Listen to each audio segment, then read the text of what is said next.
I think this is one of the pluses. Everyone, I mean, we all buy into Huntsville pretty quickly. Yeah. Many of us have transplanted from other places, and we bring kind of the lessons learned, Right. or if I ever get the chance to live somewhere else, I'm gonna do this, or I'm gonna get involved. And maybe that's just other people bringing those experiences. I know you're a Yankees fan, Right. And people are Braves fans. Anywhere where you're in a major league market, and some of all these new stadiums, Right. I'm assuming are surrounded by mixed use. Yeah, well, again, Atlanta's a perfect example. And we looked a lot at the Battery because it had just kind of been done before we embarked on the baseball experience. And we went several times and looked at how to do it. And in some ways, we're still working on it, replicating that experience there at Toyota Field. But if you remember where the stadium was before, close to downtown, again, it was in this middle of this sea of parking. Nothing was around it. Nothing was close to it. And again, that was just the way you did stadiums. Was you went somewhere, we had a huge piece of land, and you want to keep it away from things, and people just didn't want to be around it. Completely different with the Battery. I mean, they've got, again, offices overlooking they've got some of the highest rent apartments in the Atlanta region, right there outside, of course, and just all kinds of retail and others. So, it's just a different mindset of how people want to live today. One of the other things you see here, because you do have people kind of coming from all over, and you've also got population growth, and it's, whenever you're in business, you want to do whatever you're doing, whatever product you're selling, you want to have the widest variety of people out there that want it as you can get. Yep. But what you're starting to see here is it isn't one size fits all, and you don't have to appeal to everyone. Okay, Right. Not everyone wants to live across the street from a ball field. Okay, which is fine, but we've got enough people now that do to make it successful. They're happy. The people that don't want to live across from the field, they can go whenever they want. So, but it's not the it used to be in the past. It was hard to maybe make some things work that had a small niche because there wasn't enough of a niche. But now as we got more people into town and more of a population, everything doesn't have to be appeal to everybody. Well, there's that, and the reality is, as much as people may be like, why are there so many apartments going up? Well, guess what? The younger generation, they don't want to own homes. Right. They don't want to take care of a yard. They don't even want to cook their own food. Yeah. They want to, everything is just convenience, right? So that's, what are you going to do? Well, that was one of the questions. If you're a developer, you got to keep up with that. Right. And one of the questions we asked at one point over in the Battery was, I think the average apartment size over there was like 700 square feet or 600 square feet. And I said, oh my gosh, it's tiny. And the rent is, they said, it almost acts as your bedroom because you're going to go eat in the restaurant. You're going to hang out at the coffee shop. You're going to go into the park. You're going to go to these green spaces. So it's not like, I need to have everything I need right here in my, four walls of my home that I'm going to want. It's the whole idea of living in a project like that is that you're going to be out and going to these other things, you know? So, I live kind of in the good and the bad. I live kind of right behind that, the parking lot there that's got Sazas and Moe's and milkshake bar. Yeah. So, and it happened last night, so everybody knows you live there. All your friends know. So if they're over at Sazas and they're having a glass of wine, say, hey, come on over. We know you're over there. We see your light on, So, okay. We know you're over there. Yeah. But it really does almost become a little bit like your front porch, I mean, okay, I'll come over, So it really becomes a kind of a part of what your home is. It's a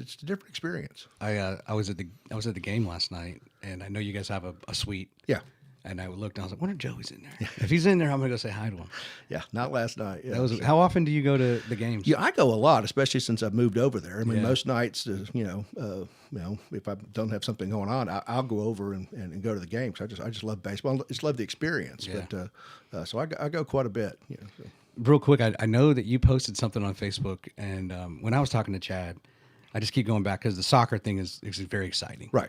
And the thing I talked about with him is, in Huntsville, again, it's we want live sports, right. We want live entertainment, and you had posted something. How awesome is it that 5 years ago somebody would say there's nothing to do in Huntsville? Well, the Orion was sold out, the Joe Davis Stadium was sold out, right? And the Pandas, if they don't sell out, it's pretty dang close. Yeah, on exactly. A weekend, right? It's pretty as close as you're going to get to a sellout. And I'm sure even if the Havoc were playing, right, it probably would have been sold out. Yeah. Because now you're servicing different markets. Yeah. Well, and that's the other thing too. We have enough population here for everybody. And when I said that about there's nothing to do here, that actually came out of a report. Okay? Oh, sure. The city of Madison wanted to kind of do a study to show, yes, the business case works for the stadium. And so they hired a group that's what they do, come in and evaluate, yes, it works and here's why. And part of their evaluation, number one, everybody has to remember, they look at a catchment area of like 50 miles around Huntsville, Madison. Any place you can get there and like reasonably travel in 20, 25 minutes that's now Huntsville. That's kind of greater Huntsville. All of those people come here to go to concerts. They come here to go to trash pandas, to events, to restaurants. So you go and look at the tags in the parking lot at Toyota Field, and it's from all over North Alabama and Southern Tennessee. So it's not just us, too. Yeah. When we say Huntsville, or of course, we still mean Madison and Madison County, but it's even beyond that. So So one, they loved that. How many people can get here in that time frame.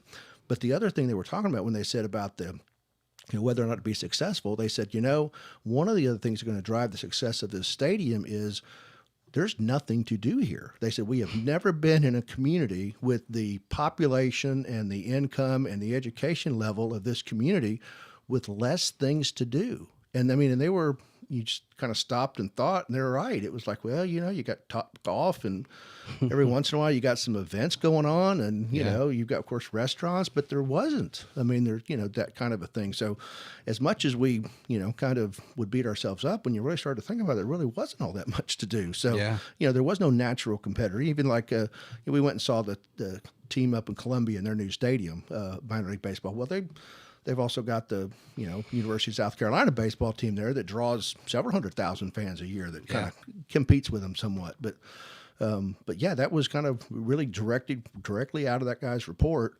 And again, 5 years later, you do have Orion, which is fantastic. You've got of course, Joe Davis Stadium, and again with that, community folks and business leaders and such, well, but how's it going to work when you've got all of these, Well, the answer is it's going to work really well. Yeah. Okay. The only, again, the general manager, Garrett Farman at Trash Pandas, he said, the only thing that worries me about Orion and the soccer stadium is when we have an event on the same night, are we going to be able to find enough bartenders? Okay. So that's, that's true. It's more of just finding people to work than it is, people to fill the seats. And it's just proven, I think, again, the vitality of this community. And it's been pointed out to me since that post that the Limestone County Rodeo was sold out, huge crowd. There was a big crowd downtown for the food truck rally. There was the concerts at the dock in Low Mill. And again, it's one of those things where you don't have to get everybody to come. You just need to get enough to come to make what you're doing successful. And we have enough of a community and a region now of people looking for those things to do. So I think it's very complimentary. It's been fun to, even going back like 10 years, downtown Huntsville, they went and looked at other cities. Yeah. How do other downtowns do that? And they've implemented that. RCP worked on Mid-City and they had the music audit. Right. That Mayor Battle sponsored. And that led to the Orion and other things, not just the Orion, but just in general, how do you bring more music and arts to the Rocket City? One of the unique things about this community, and I've been involved in either through government or business or, politics, my whole life here, that you just don't find other places, is that self-examination of, okay, what is it we're missing? Okay. Which a lot of other places do too, but then that, okay, let's do something about it, and we know it's not going to be a quick fix, but we're going to start today, and eventually you're going to see a result. 15 years ago, one of the big things was young professionals. We don't have enough young professionals here, people graduating out of college, the good talent, they all want to go other places, they don't want to come here. We need them, the engineers, the talent base and such. But we just weren't competitive with them because of different, quality of life issues and things to do, places to live that were different than the traditional subdivision, And so we actually started as a community working to be more attractive, that, really energize Huntsville young professionals. I started a kickball league and those kind of things. Of course, then you saw downtown Huntsville and the way that it kind of changed. And then, pretty quickly, then, not too long after that, Campus 805 came and really supporting the growth of craft brewing, culture here that has provided all kinds of opportunities and fun places to go. And then eventually, again, that leads to investments at Orion, at Toyota Field, and at Joe Davis. And when you're doing those investments as a community and as a government, one of the things that comes up is this a good idea? We always came back to this is going to help us be competitive as a city, because this is going to help us to recruit those people that you want to have here. It's going to help everybody that lives here by improving their quality of life. So it's truly a win-win. But my 3 kids just graduated from Alabama about a month ago. Congrats. They all left to go to college, and I said something about, well, this is probably the last time you guys will live in Huntsville. And they all 3 said, no, if I can get a job in Huntsville, that's where I want to come back. Completely different than the people I graduated with. I mean, everybody couldn't wait to get out of town and never come back. Right. So it really has kind of become that place to live, and we're just, to be honest, we're just kind of keep getting better. But I mean, you brought up the music audit. Mm-hmm. What other community kind of looks at something and says, hey, why aren't we good at this? And then comes up with okay, how do we go do this? And we're going to invest money in it, and we're going to get many people from different parts of the community. And it ain't going to be overnight, but let me tell you what, my bet is 5 years from now, 6 years from now, people are going to be coming here to say, wow, how do we develop a music scene like Huntsville has? So that it just, we've always been patient as a community, but we've always had that self-examination and then that ability to pull the community together to work towards what a solution is.